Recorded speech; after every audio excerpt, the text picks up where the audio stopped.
warahmatullahi wabarakatuh. Perkenalkan, nama saya Nurhayina, NIM 105190477. Saya dari lokal 5E Ilmu Pemerintahan Fakultas Syariah. Baiklah, di sini saya membuat video untuk memenuhi tugas dari Bapak Z. Haryanto dengan mata kuliah Studi Konstitusi. Saya akan menjelaskan tentang sejarah konstitusi dari masa ke masa. Konstitusi merupakan hal terpenting atau bagian terpenting dalam sebuah negara, di mana di dalamnya terdapat suatu ketentuan-ketentuan atau peraturan pada suatu negara. Sejarah konstitusi Indonesia dari masa ke masa memiliki beberapa periode. Periode yang pertama adalah Undang-Undang 1945 pada tanggal 18 Agustus 1945 sampai 27 Desember 1949. Di mana dalam konstitusi ini terdapat tiga bagian, yaitu pembukaan, batang tubuh, dan penjelasan batang tubuh. Dalam Undang-Undang tahun 1945 terdiri dari 16 bab yang dibagi dalam 37 pasal, dan di sana juga terdiri dari 4 pasal aturan peralihan dan 2 ayat aturan tambahan. Pada periode ini, Republik Indonesia diproklamasikan pada tanggal 17 Agustus dan pada saat itu Indonesia belum memiliki Undang-Undang Dasar. Dan keesokan harinya, pada tanggal 18 Agustus 1945, barulah dirancang undang-undang yang disahkan oleh PKI. Yang selanjutnya adalah periode berlaku 27 Desember 1949, 17 Agustus 1950. Di mana pada masa periode ini, perjalanan negara baru tidak luput dari terus-menerus atau dari pihak Belanda yang menginginkan untuk kembali berkuasa di Indonesia dan berubah lagi ke periode lainnya. Selanjutnya adalah periode 17 Agustus 1950 sampai 5 Juli 1950. Bagi negara kesatuan yang akan didirikan, jelas perlu adanya suatu undang-undang yang baru, dan untuk itu dibentuknya suatu panitia bersama yang menyusun suatu rancangan undang-undang dasar yang kemudian disahkan pada tanggal 12 Agustus 1950 oleh Badan Pekerja Komite Nasional Pusat dan oleh Badan Pekerja Komite Nasional Pusat dan oleh Dewan Perwakilan Rakyat, oleh Dewan Republik Indonesia Serikat pada tanggal 14 Agustus 1950, dan berlakulah Undang-Undang Dasar baru itu pada tanggal 17 Agustus 1950. Dan tidak sampai di sana, diubah lagi ke periode yang lainnya. Yang selanjutnya adalah periode 5 Juli 1959 sampai sekarang. Dan perubahan Majelis Permusyawaratan Rakyat sementara Orde Lama pada masa 1959 sampai 1965 menjadi Majelis Permusyawaratan Rakyat sementara Orde Lama sampai sekarang. Dan selanjutnya saya akan menjelaskan konstitusi dalam perspektif nilai dan fungsi. Yang pertama adalah nilai-nilai konstitusi. Nilai normatif adalah suatu konstitusi yang resmi diterima oleh suatu bangsa, dan bagi mereka konstitusi itu tidak hanya berlaku dalam arti hukum atau legal, tetapi juga nyata berlaku dalam masyarakat dalam arti berlaku efektif dan dilaksanakan secara murni dan konsekuen. Selanjutnya adalah nilai nominal. Adalah suatu konstitusi yang menurut hukum tetaplah berlaku tapi tidak sempurna. Ketidaksempurnaan itu disebabkan pasal-pasal tertentu tidak berlaku atau tidak seluruh pasal-pasal yang terdapat dalam undang-undang itu berlaku bagi seluruh wilayah negara Indonesia. Nilai semantik adalah suatu konstitusi yang berlaku hanya untuk kepentingan penguasa saja. Dalam mobilisasi kekuasaan, penguasa menggunakan konstitusi sebagai alat untuk melaksanakan kekuasaan politik. Dan selanjutnya saya akan menjelaskan tentang fungsi konstitusi. Yang pertama, fungsi konstitusi adalah sebagai membatasi kekuasaan pemerintah agar tidak terjadi kesewenang-wenangan yang dapat dilakukan oleh pemerintah, sehingga hak-hak bagi warga negara dapat terlindungi dan disalurkan. Yang selanjutnya adalah konstitusi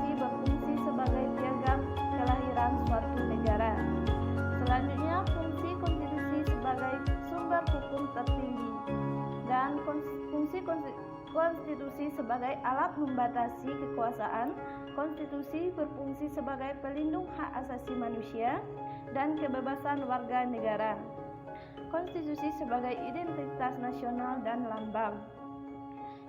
Dan menurut saya, jika dihubungkan dengan fenomena dan kondisi yang terjadi di Indonesia saat ini, menurut saya dari nilai bahwa ketiga nilai yang sudah saya jelaskan, kesimpulannya adalah Indonesia tidak menerapkan nilai normatif dengan baik, dan juga di mana nilai normatif tidak diamalkan secara sempurna oleh pemerintah, dan nilai sistematik di mana hanya berlaku untuk penguasa saja, dan dari sana dapat kita lihat bahwa nilai konstitusi tidak diterapkan dengan baik, membuat keadaan Indonesia menjadi kacau balau. Dan selanjutnya untuk fungsi konstitusi, di mana yang saya baca tadi bahwa konstitusi berfungsi membatasi kekuasaan pemerintah, tapi yang terjadi tidak menyadari kekuasaan pemerintah, batas kekuasaan pemerintah sehingga terjadinya korupsi dan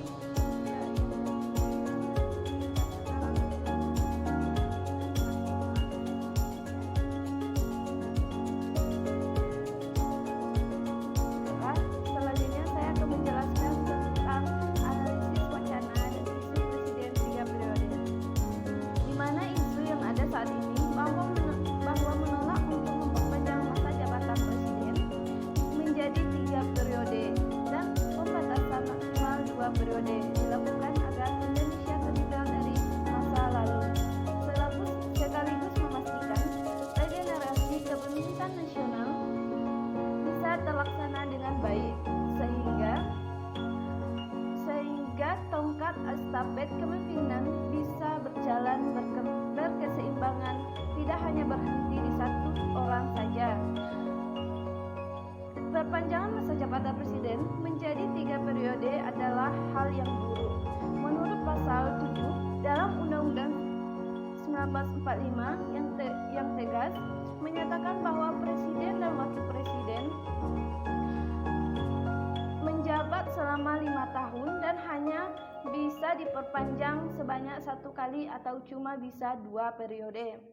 Jadi sekarang kalau kemudian kita ingin menjawab apakah wacana atau usulan untuk mengajukan masa jabatan presiden menjadi 3 periode atau 3 kali 5 tahun, itu pastikan itu tidak menimbulkan hal yang buruk atau bertentangan dengan konstitusi di Indonesia ini. Dan bagus kalau hanya 2 periode dan orangnya tidak itu saja, dan juga mengganti orang baru mungkin bisa membuat Indonesia lebih maju. Setiap orang tidak sama pemikirannya dan tidak sama tindakannya. Adanya penambahan masa jabatan presiden menjadi 3 periode disinyalir dibarengi dengan adanya keuntungan yang diambil oleh para elit politik. Dalam pemerintahan, para pemangku jabatan memiliki kepentingan ingin main aman dengan tidak adanya pergantian presiden di masa yang akan datang. Ketakutan apabila posisi yang dirasa strategis bagi dirinya akan digantikan serta kepemimpinan politik beberapa pihak akan terhambat bila mana pergantian presiden terjadi. Dan apabila wacana 3 periode presiden ini benar terjadi, salah satu pihak juga diuntungkan ialah partai politik. Tentu wacana 3 periode presiden menjadi pijakan empuk sehingga partai politik akan semakin dikuasa di Indonesia. Terlebih bagi akan semakin edukasi di Indonesia, dan terlebih bagi partai politik yang dibeli sebagai partai pemerintahan, kelanggengan satu pemerintah tentu tidak menjalin adanya suatu kesejahteraan yang terwujud. Berkaca pada era baru, ketika Presiden Soeharto sudah semakin lama menduduki jabatan tersebut, pemerintah semakin menunjukkan taring otoriternya. Paling nyata ialah praktik korupsi, kolusi, dan nepotisme yang semakin banyak. Dan hal tersebut menjadi ketakutan masyarakat bila kelanggengan pemerintah benar terjadi lagi masa jabatan yang lama berpotensi menimbulkan penyalahgunaan kekuasaan. Tak dipungkiri, nantinya presiden akan selalu berjalan dengan orang-orang di sekelilingnya, baik sektor formal maupun non-formal. Secara tidak langsung, hal tersebut menimbulkan kekuasaan oligarki yang masif. Dan ketika suatu pemerintahan dijalankan oleh satu lingkaran saja, hal ini tidak jauh-jauh sebab timbulnya perilaku otoriter pemerintah. Mungkin hanya itu yang dapat saya jelaskan. Wassalamualaikum warahmatullahi wabarakatuh.